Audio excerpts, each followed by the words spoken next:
Hey friends, Ryan Dohrn here answering your listener questions. Thanks for sending them in to ryan@ryandohrn.com. I love these listener questions. It's great. All right, we've got a question here. Renee from Florida. Hey Ryan, my marketing department insists on mass emails and they seem to not be working anymore. Is it a COVID thing or is it just a thing? Great question, Renee from Florida. I'd like to give you my opinion. And you're welcome to place comments, friends, because I'm going to get some hate mail for this from all my marketing friends that are out there. All right. It's not that mass email marketing doesn't work. I just find that a lot of marketers anymore are getting a little bit lazy in the way that we're writing these. We're not highly relevant. They're way too long. They're not timed correctly and that type of thing. I think people have become overwhelmed as we sell here in our post-pandemic selling world. People have become overwhelmed. Their inboxes are really, really full.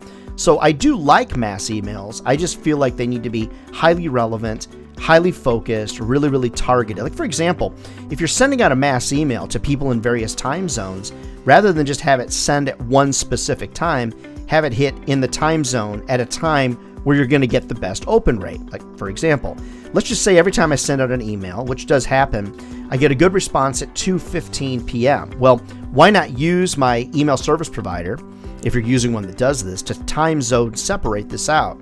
If I know 2:15 is good, and I know I'm going to get a good response, I want it to hit at 2:15 in every time zone. And if your email service provider can't do that, then maybe you need a new email service provider. What I would tell you, though, is that in the outside sales business, where I mostly live, I do some inside sales too, I can't rely on mass emails to bring in that business. I've got to get out there and rattle trees, shake trees. I've got to get out there and talk to people. I've got to be picking up that phone. So it's not that mass emails are ineffective.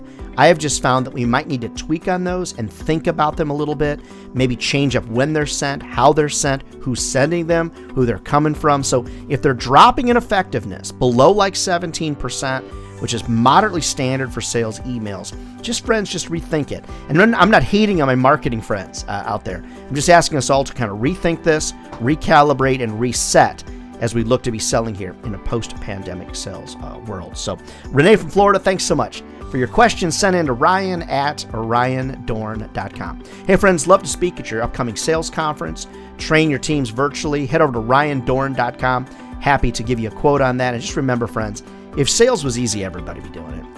And they're not. We're not crazy, friends. We are the chosen few, chosen to get out on the streets and sell the various products and services that our bosses want us to sell and is going to feed our family for a lifetime. All right, we'll see you next week for more listener questions. Take care.